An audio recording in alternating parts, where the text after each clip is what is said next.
विद्यार्थी मित्रांनो, मी लेखक राजेश मेशे ऑनलाईन आलेलो आहे. सर्वांनी लवकर लवकर ऑनलाईन या. आज आपल्याला खूप मस्त स्वरूपाच्या ट्रिक्स घ्यायच्या आहेत आणि आज आपल्याला काय करायचं आहे, नदी बनायचं आहे. आज असं समजा की आपण नदी आहोत आणि नदीनुसार आपल्याला आज सगळ्या गोष्टी कव्हर करायच्या आहेत. जे विद्यार्थी नवीन आले असतील, ज्यांनी लवकर लवकर ज्यांनी आणखी लेक्चर आपले पाहिले नसतील, त्या विद्यार्थ्यांसाठी सांगतो की काल आपण नदी प्रणाली सुरू केली होती. महाराष्ट्राचा भूगोल याच्यामधलं प्राकृतिक भूगोल आपण घेत आहोत, सामाजिक भूगोल आणि आर्थिक भूगोल आपण नक्की नंतर घेणार आहोत. त्याच्यामध्ये प्राकृतिक भूगोलामध्ये आपण आता नदी प्रणाली याबद्दल बोलत होतो. तर नदी प्रणालीचं आपल्याला आता लेक्चर चालू होणार आहे. ज्या विद्यार्थ्यांनी कालचं लेक्चर बघितलं नसेल त्यांच्यासाठी मी थोडं वरच्या लेवलची गोष्टी सांगतो आणि आपल्याला पुढे आता वळायचं आहे. तर जे जे विद्यार्थी ऑनलाईन आले असतील त्यांनी लवकर लवकर कमेंट बॉक्समध्ये सांगायचं आहे ऑनलाईन आलेले आहात म्हणून. आणि ज्या विद्यार्थ्यांनी अजून रजिस्ट्रेशन केलं नसेल, या मोबाईल नंबरवर जाऊन रजिस्ट्रेशन करा. 72 76 77 1791 याच्यावर रजिस्ट्रेशन करा. म्हणजे तुम्हाला सगळी बॅच आपली मोफत पाहायला मिळेल. चला, आता आपण काय करणार आहोत, आज बघणार आहोत नदी आणि नदी प्रणालीमधल्या सगळ्या गोष्टी आज आपण घेणार आहोत. टेन्शन घ्यायचं नाही, एकदम कसं हसत खेळत अभ्यास करायचा, टेन्शन कोणीच घ्यायचं नाही. सगळ्या गोष्टी मी तुम्हाला कव्हर करणार आहे. लवकर लवकर आपलं महाराष्ट्राचा भूगोल चं पुस्तक, शॉर्ट ट्रिकचं पुस्तक काढायचं आहे. शॉर्ट ट्रिकच्या पुस्तकामधला आपला दुसरा चॅप्टर घ्यायचा आहे, महाराष्ट्र नदी प्रणाली व जलसिंचन. याच्यामध्ये आपण काल बघित होतो नदी म्हणजेच काय. नदी म्हणजे काय तुम्हाला सांगितलं मी की एक नैसर्गिक पाण्याचा एक प्रवाह तयार होतो आणि त्या पाण्याच्या प्रवाहाला एक विशिष्ट दिशा मिळाली की ती वाहायला लागते. त्या प्रवाहालाच काय म्हणतात, नदी असे म्हणतात. अशी एक छोटी आपण सिंपल डेफिनेशन पाहिली. त्याच्यानंतर आपण पाहिलं की आकारमानानुसार नद्यांचे किंवा पाण्याच्या प्रवाहाचे प्रकार कसे पडतात. बघा, सगळ्यात लहान सांगितलं तुम्हाला, सगळ्यात लहान असतो तो ओहोळ असतो. ओहोळपेक्षा मोठा जो असतो त्याला निर्झर म्हणतात. हा जो निर्झर वगैरे शब्द असतात ते पुस्तकातले शब्द असतात, पुस्तक लँग्वेज, त्याला आपण बुक लँग्वेज म्हणतो. हे बुक लँग्वेज आपल्या गावरान भाषेमध्ये बोलायचं झालं तर नदी, नाले, ओढे आपण अशा स्वरूपात म्हणतो, झरे म्हणतो. पण जे निर्झर असतात, ओहोळ असतात, हे असतात पुस्तकातले शब्द, म्हणजे पुस्तकाची लँग्वेज असते, पुस्तकाची भाषा असते. त्यानुसार तुम्हाला ते प्रश्न पडतात. त्याच्यामुळे थोडे पुस्तकाची लँग्वेज पण तुम्हाला मी सांगत आहे. सगळ्यात पहिलं असतं ओहोळ.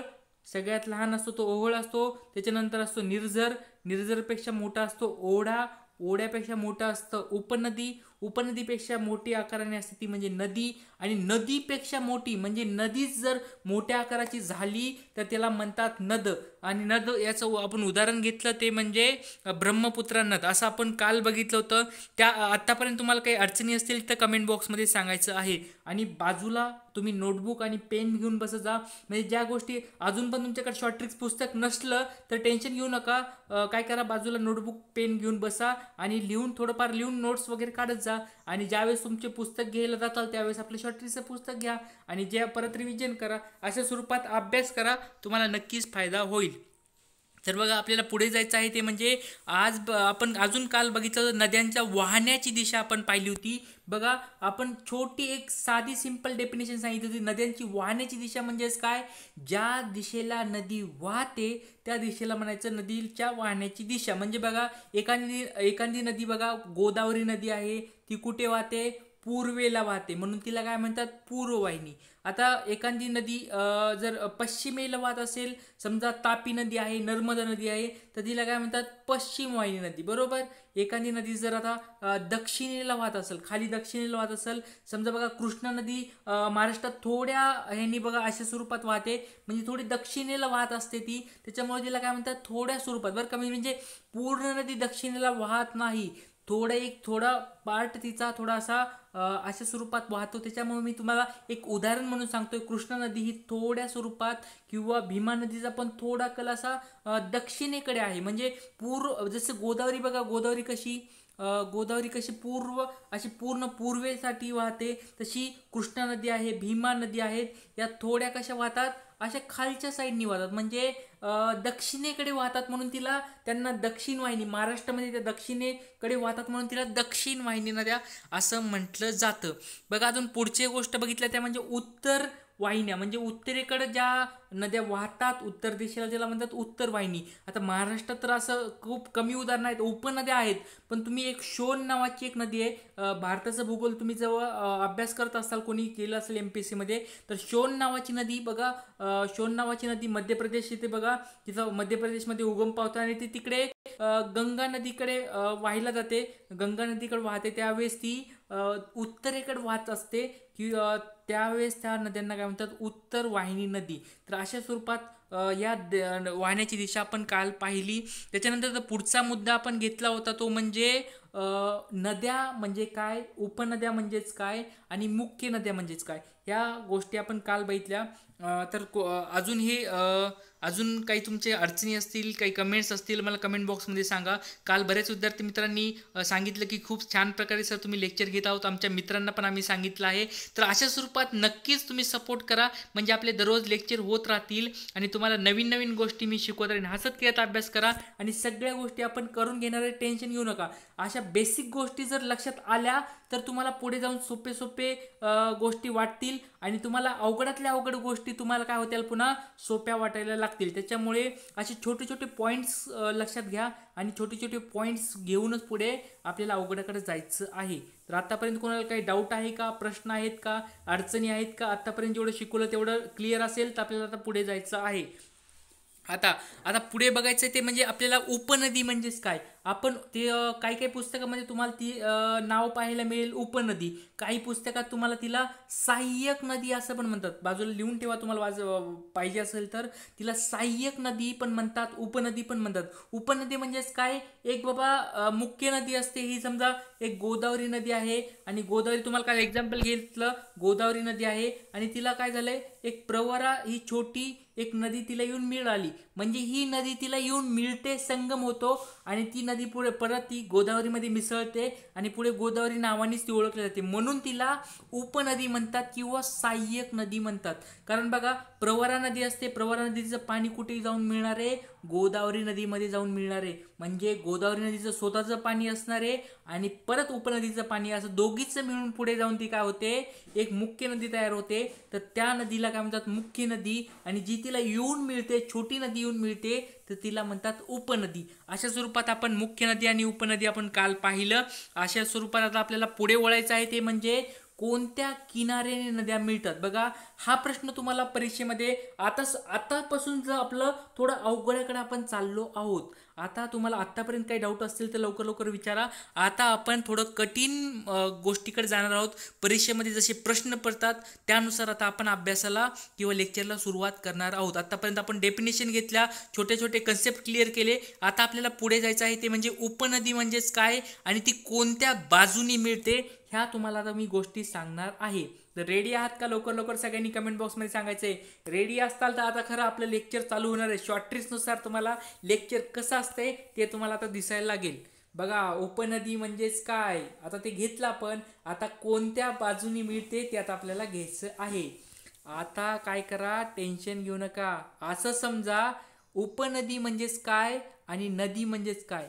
आता ह्याला काय करा, तुम्ही स्वतः असं समजा की तुम्ही स्वतः एक नदी आहात. बघा, ही छोटी एक मुलगी दिसते बघा इथे तुम्हाला, ही बाजूला एक काय दिसते, एक मुलगी दिसते. समजा ही गोदावरी नावाची एक मुलगी आहे. काय आहे ही? गोदावरी नावाची एक मुलगी आहे. असं समजा की तुम्ही बाबा, ठीक आहे बाबा, गोदावरी ही स्त्रीलिंगी असते किंवा नद्या ही स्त्रीलिंगी असतात. पण असं समजू नका की मुलं म्हणतात सर आम्ही स्त्रीलिंगी कसं असणार किंवा आम्ही नदी का मानावं. तर फक्त मानायचं आहे विद्यार्थी मित्रांनो, अभ्यास हसत खेळत करायचा. असं समजा आपण लहान मुलं आहोत आणि आपण एक ऍक्टिंग करत आहोत. असं समजा की मी एक नदी आहे समजा. पण ठीक आहे बाबा, मीच आता एक तुम्हाला सांगतो की मी एक नदी आहे. मी कोण आहे? गोदावरी नदी आहे. आणि गोदावरी नदी कुठे वाहते? बघा, गोदावरी नदी वाहते पूर्वेला. बरोबर, गोदावरी नदी कुठे वाहते? पूर्वेला वाहते. आता गोदावरी नदी असं समजा की मी गोदावरी नदी आहे, म्हणजे आता स्वतःला समजा आणि तुम्ही सूर्याकडे बघत आहात, म्हणजे सूर्याकडे बघत आहात म्हणजे पूर्वेला वाहत आहे. बरोबर, पूर्वेला जात आहे, सूर्याकडे ती वाहत आहे, म्हणजेच ती पूर्व वाहिनी आहे. कोणती वाहिनी आहे? पूर्ववाहिनी नदी आहे. आता बघा पूर्ववाहिनी असताना बघा हा जो हात असणार आहे तो कोणता हात असणार आहे? आता बघा हा जो हात असणार आहे तो असणार आहे उजवा हात. आता मी सूर्याकडे बघत आहे म्हणजे हा हात असणार आहे माझा उजवा हात, बरोबर. हा हात असणार आहे उजवा हात आणि हा हात असणार आहे माझा डावा हात, बरोबर. हा हात आहे माझा डावा हात आणि हा इकडला हात आहे तो म्हणजे उजवा हात. म्हणजे आता बघा तुम्ही असं समजा नदीबद्दल विचार करू नका, तुम्ही स्वतःच असं विचार करा. तुम्ही सूर्याकडे बघत आहात म्हणजे तुम्ही पूर्वेकडे बघत आहात आणि पूर्वेकडे बघत असताना हा हात म्हणजे उजवा हात आणि हा हात म्हणजे डावा हात. सोपं आहे बघा. त्याचनुसार आपण काय करा, एक मुलगी आहे, मुलगी कुठे बघत आहे? पूर्वेला बघत आहे म्हणजे पूर्ववाहिनी तो पूर्ववाहिनी. आणि हा हात तिचा कोणता असणार आहे? उजवा हात, बरोबर. आणि हा हात कोणता असणार आहे? डावा हात. म्हणजे या हाताने मिळणाऱ्या नद्या कोणत्या असणार आहेत? उजव्या हाताने मिळणाऱ्या. आणि या हाताने मिळणाऱ्या नद्या कोणत्या असतात? डाव्या हाताने मिळणाऱ्या नद्या. सोपं आहे बघा. तुम्ही स्वतःच असं डोळ्यापुढे चित्रा ना की कोणतं पण तुम्हाला परीक्षेमध्ये प्रश्न पडला. आता बघा परीक्षेमध्ये तुम्हाला प्रश्न पडला, आता उत्तर कसं द्यायचं तुम्हाला ते मी शिकवतो. बघा आपण एक एक्झाम्पल घेऊया, गोदावरी नदी, बरोबर. आता गोदावरी नदी तुम्हाला एक वाटलं तर इथं तुम्हाला दाखवतोच आता. आता ही समजा कोणती नदी आहे? आपली गोदावरी नदी आहे, बरोबर. आता ही नावाची गोदावरी नदी बघा, ही नदी जी असणार आहे ती कोणत्या हाताने मिळते? आत्ता सांगितलं इकडून मिळणाऱ्या नद्या म्हणजे या हाताच्या नद्या असणार आहेत उजव्या हाताच्या आणि ह्या साईडच्या असणार आहेत डाव्या हाताच्या. कारण आपण सूर्याकडे बघत आहोत, तिथे सूर्य आहे म्हणजे पूर्व इकडे आहे, बरोबर. या हाताच्या पूर्ववाहिनी, इकडल्या हाताच्या काय असणार आहेत? त्या म्हणजे उजव्या हाताच्या आणि इकडल्या हाताच्या असणार आहेत त्या डाव्या हाताच्या. आता तुम्हाला परीक्षेमध्ये प्रश्न पडला की बोरा नावाची नदी किंवा प्रवरा नावाची नदी ही गोदावरीला कोणत्या हाताने किंवा कोणत्या किनाऱ्याने मिळते? आता तुमच्या डोळ्यापुढे चित्र आणायचंय. गोदावरी नदी कुठे वाहत असते? पूर्वेला वाहत असते, बरोबर. म्हणजे पूर्ववाहिनी आहे. आता गोदावरी पूर्वेला वाहत आहे म्हणजे बघा, गोदावरी पूर्वेला वाहत आहे म्हणजे या हाताने मिळणारे कोणते असणार आहेत? उजव्या हाताने, बरोबर. आणि या हाताने मिळणारे कोणते असणार आहेत? डाव्या हाताने. आणि बघा बोरा नावाची नदी कुठे आहे? या साईडला. आणि बोरा इकडे वाहते म्हणजेच कोणत्या हाताने मिळते ती? उजव्या हाताने. म्हणजेच याचा अर्थ काय आहे?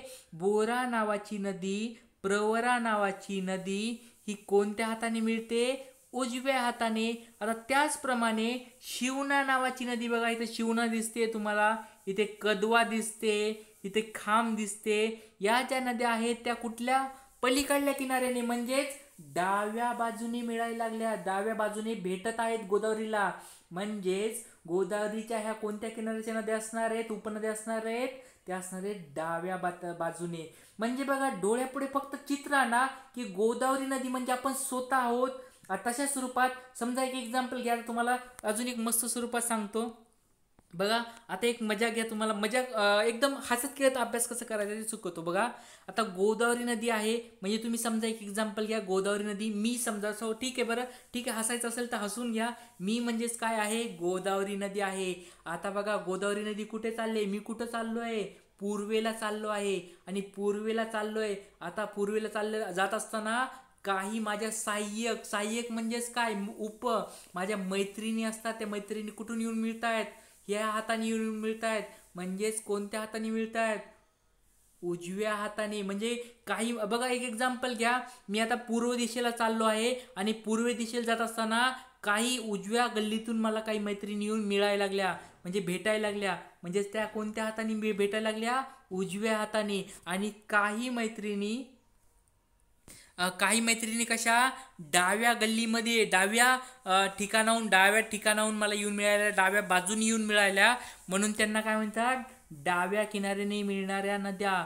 म्हणजे उजव्या किनाऱ्याने मिळणाऱ्या नद्या आणि डाव्या किनाऱ्याने मिळणाऱ्या नद्या. म्हणजेच काय? असं समजा की तुम्ही स्वतः एक नदी आहात आणि तुम्हाला उजव्या बाजूनी आणि डाव्या बाजूनी येऊन मिळतात. त्याच्यानुसार तुम्ही ठरवलं की उजवा किनारा आणि डावा किनारा. आता हे काय झालं बघा, ही झाली पूर्व बाजूला मिळणाऱ्या नद्या. आता पश्चिम बाजूला एक नदी आहे, कोणती? तापी नदी आहे, बरोबर. आता तापी नदी कुठे वाहत आहे बघा? पश्चिमेला वाहत आहे. म्हणजेच इकडे वाहत आहे. आता पश्चिमेला वाहत असताना बघा, पश्चिमेला वाहत असताना या साईडनी मिळणाऱ्या नद्या कोणत्या असणार आहेत? या साईडनी त्या असणार आहेत उजव्या हाताने. आणि या साईडनी मिळणाऱ्या नद्या कोणत्या असणार आहेत? डाव्या हाताने. या साईडच्या उजव्या आणि या साईडच्या डाव्या. म्हणजे तुम्हाला समजलं असेल, मुख्य नदी ज्या दिशेला वाहते त्या दिशेवरून त्याचं काय ठरत असतंय? किनारा ठरत असतंय. म्हणजे या साईडनी मिळणाऱ्या नद्या कोणत्या असणार आहेत? उजव्या हाताने. आणि या हाताने मिळणारे असणार आहेत डाव्या हाताने. म्हणजे बघा, डावा किनारा आणि उजवा किनारा तुम्हाला याच्यानुसार समजून येईल. बघा आता अशा स्वरूपात तापी नदी आपण बघितली. तापी नदी कुठे वाहते? पश्चिमेला वाहते, म्हणून या साईडनी मिळणाऱ्या उजव्याच्या असतील आणि या हाताने मिळणाऱ्या डाव्या असतील. त्याचबरोबर आपण दुसरं एक पेन चेंज करूया. आता बघा, ही कोणती नदी आहे? गोदावरी नदी. ही पूर्ववाहिनी. या साईडनी मिळणाऱ्या कोणत्या असणार आहेत? डाव्या हाताने. आणि या साईडनी मिळणाऱ्या उजव्या हाताने का? नाही विद्यार्थी मित्रांनो, गपलत करू नका. सांगायचं तात्पर्य एवढंच आहे, मुख्य नदी ज्या दिशेने वाहते त्या दिशेने ते ठरत असतं. म्हणजे या साईडने मिळणारे असतात उजव्या हाताने आणि या साईडने असणारे डाव्या हाताने. काहीच टेन्शन घ्यायचं नाही. आपण स्वतः फक्त एक डिसाईड करायचं ना, आपण स्वतः तिथं ठेवून बघायचं की आपणच काय आहेत? गोदावरी नदी आहेत, आपणच स्वतः तापी नदी आहेत आणि आपण वाहत चाललो आहोत, पूर्वेला वाहत चाललो आहोत. म्हणजे या साईडनी उजव्या हाताने असणार आहेत, या हाताने डाव्या हाताने असणार आहेत. तापी नदी कुठे वाहत चालली आहे? पश्चिमेला वाहत चालली आहे. या हाताने मिळणाऱ्या डाव्या हाताने आणि या हाताने मिळणाऱ्या उजव्या हाताने. अशा स्वरूपात तुम्हाला त्या गोष्टी लगेच समजून येतील, त्याच्यामुळे तुम्हाला ते समजतील. बघा आता कृष्णा नदी आहे. कृष्णा नदी कशी वाहते? या साईडनी वाहते, बरोबर. अशी वाहते कृष्णा नदी. आता मग बघा, कृष्णा नदी खाली दक्षिणेकडे वाहत चालली आहे. आता बघा दक्षिणेकडे म्हणजे बघा, स्वतः असं डोकं फिरून बघा, दक्षिणेकडे असं खाली फिरून बघा. आणि या हाताने मिळणाऱ्या नद्या कोणत्या असणार आहेत? तिच्या उजव्या हाताने, बरोबर सांगितलंय. आणि या हाताने मिळणारे असणार आहेत त्या म्हणजे डाव्या किनाऱ्याने मिळणाऱ्या नद्या.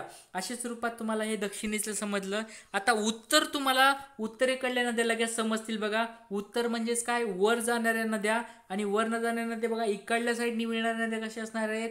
उजव्या हाताने. आणि इकडल्या हाताने मिळणाऱ्या म्हणजे डाव्या हाताने. म्हणजे अशा स्वरूपात फक्त बरेच विद्यार्थी मित्रांचं पाहिलं की त्यांनी कन्फ्युजन होतं की डावा किनारा काय असते, उजवा किनारा काय असते. बरेच विद्यार्थी मित्रांनी मला विचारलं होतं की सर, हे उजव्या किनारे आणि डाव्या किनारे आम्हाला समजत नाहीये, आम्हाला फक्त गोदावरी नदीचंच माहीत असते, बाकीच्या नद्याचे जर आम्हाला प्रश्न पडले तर ते लवकर समजत नाही. त्याच्यामुळे मी व्यवस्थित सांगितलं, तुम्हाला समजून सांगितलं की कोणती पण नदी असेल, ती वाहण्याची दिशा असेल, त्या वाहण्याच्या दिशेकडे आपण स्वतःला तिथे ठेवून बघा, आणि स्वतः तिकडे वाहत चाललो असेल असं वाटा.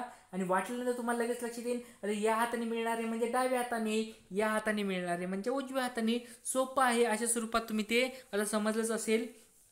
आता आपल्याला पुढच्या गोष्टीकडे वळायचं आहे. आत्तापर्यंत तुम्हाला काही डाऊट आहे का? लवकर कमेंट बॉक्समध्ये सांगायचं आहे. आत्तापर्यंत काही प्रश्न असतील, अडचणी असतील, लवकर कमेंट बॉक्समध्ये सांगा. आणि तुम्हाला आत्तापर्यंत ज्या गोष्टी सोप्या करून शिकवत आहे त्या स्वरूपात कसं आवडत आहे का? तुम्हाला या गोष्टी आवडल्या असतील, लवकर व्हिडिओला लाईक करा आणि नक्कीच तुमच्या मित्रांना शेअर करा. विद्यार्थी मित्रांनो, होऊन द्या ना, या थोडाफार फायदा लेखक राजेश मेश्रे सरांचा फायदा होतो तर होऊन द्या. थोडंफार शेअर करत जा, तुमच्या मित्रांना पण सांगत जा. आणि सगळे आपण लेक्चर घेणार आहोत, टेन्शन घेऊ नका.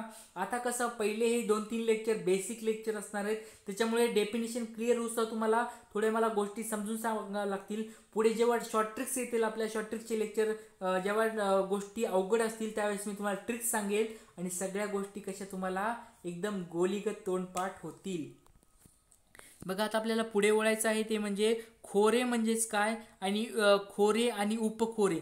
आता मुख्य खोरे आता आपल्याला पुढचा चॅप्टर घ्यायचा आहे, म्हणजे ते म्हणजे खोरे म्हणजेच काय? खोरे. आता खोरे वर सब्जेक्ट लिहून घ्या, वर टॉपिक लिहून घ्या. खोरे. आता खोऱ्यामध्ये काय असतात? मुख्य खोरे असतात आणि उपखोरे असतात. आता मुख्य खोरे काय असतात, उपखोरे काय असतात, तुम्हाला तर मी ते सांगणार आहे. बघा एक एक्झाम्पल घ्या. महाराष्ट्रामध्ये सगळ्यात मोठी नदी कोणती आहे? गोदावरी नदी आहे. म्हणून गोदावरी नदीला आपण काय करूया, त्याचं थोडं उदाहरण घेऊया, त्याच्यामुळे तुम्हाला ते समजून येईल. बघा, गोदावरी नदी सगळ्यात मोठी नदी मानली जाते, महाराष्ट्रामधली सगळ्यात मोठी नदी आहे. तिचं जलप्रणाली पण सगळ्यात मोठी आहे. आणि गोदावरी नदीला 8 काय आहेत? खोरे आहेत. गोदावरी नदीला 8 खोरे आहेत. त्याच्यामधले 8 खोऱ्यामधले 7 खोरे हे उपखोरे आहेत, 7 हे उपखोरे आहेत आणि प्लस एक तिचं स्वतःचं खोरं आहे, तिचं म्हणजे मुख्य खोरं आहे, ते म्हणजे गोदावरी स्वतः जिथून वाहते त्याला म्हणतात मुख्य खोरं. आणि 7 उपखोरे म्हणजे तिच्या 7 उपनद्या आहेत, मोठ्या मोठ्या उपनद्या आहेत, त्या 7 उपनद्यांचे उपखोरे असतात आणि तिचं स्वतःचं एक मुख्य खोरं असतं. असे 7 + 1 असे 8 खोरे आहेत. त्याच्यामुळे गोदावरी नदीला एकूण 8 खोरे आहेत. बाजूला लिहून ठेवा, तुम्हाला ते लक्षात परीक्षेमध्ये प्रश्न पडू शकतो की गोदावरी जलप्रणालीमध्ये तिला किती खोरे आहेत. सर्व मिळून 8 खोरे आहेत. कसे आहेत? 7 उपखोरे आणि एक मुख्य खोरे, हे तुम्ही बाजूला लिहून ठेवा. आता मुख्य खोरं काय असते, उपखोरं काय असते, तुम्हाला आता ते मी शॉर्ट ट्रिक्सनुसार सांगतो म्हणजे तुम्हाला समजेल. बघा, खूप मस्त मी ट्रिक्स बनवलेली आहे त्याची. बघा, असं समजा आता गोदावरी नदी, तुम्हाला ज्यावेळेस मी चॅप्टर घेईन त्यावेळेस तुम्हाला मी सगळ्या गोष्टी शिकवेल, पण तोपर्यंत गोदावरी नदी खोरं बघा. गोदावरी नदी म्हणजे सगळ्यात मोठी नदी कोणती आहे? गोदावरी नदी. आता मांजरा नदी तिची काय आहे? उपनदी आहे. पैनगंगा नदी तिची काय आहे? उपनदी आहे. पण पण पण लक्षात ठेवा, पण मांजरा नदी आणि पैनगंगा नदी अशा 7 नद्या त्या त्या क्षेत्रामध्ये मुख्य नद्या मानल्या जातात, किंवा त्या त्या क्षेत्रामध्ये मांजरा नदी मोठी नदी आहे, पैनगंगा पण मोठी नदी आहे, वर्धा नावाची नदी पण मोठी आहे, म्हणून त्या नद्यांना त्या क्षेत्रामध्ये मुख्य नद्या मानलं जातं. म्हणून त्यांना जेव्हा गोदावरी नदीला त्या येऊन मिळतात तिथे, तेव्हा त्यांचे काय होतात? खोरे तयार होतात आणि त्या खोऱ्यांना त्यांचं उपखोरे म्हणतात. बघा, म्हणजे का उपखोरे म्हणतात? कारण गोदावरी नदीच्या ह्या नद्या आहेत त्या उपनद्या आहेत. म्हणजे कोणत्या नद्या? मांजरा नावाची नदी आहे, वर्धा नावाची नदी आहे, पैनगंगा नावाची नदी आहेत, या तिच्या उपनद्या आहेत. आणि उपनद्या असल्यामुळे त्या उपनद्यामुळे तयार झालेले खोरे म्हणजेच काय असतात? उपखोरे असतात. तुम्हाला आता थोडं अजून डिटेलमध्ये सांगतो. बघा, तुम्हाला अजून डिटेलमध्ये सांगतो हे कसं लक्षात ठेवायचं तुम्हाला.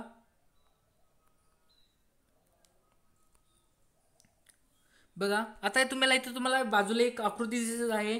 गोदावरी नदी खोरे म्हणजे काय? सगळी मोठी जी जलप्रणाली असणार आहे तिला म्हणतात गोदावरी नदी खोरे. आता गोदावरी नदीमध्ये तिच्या उपनद्या कोणत्या कोणत्या आहेत? मांजरा नदी आहे आणि पैनगंगा नदी आहे, बरोबर. मांजरा नदीच्या परत उपनद्या कोणत्या आहेत? लेंडी नावाची नदी आहे आणि तेरणा नावाची नदी आहे.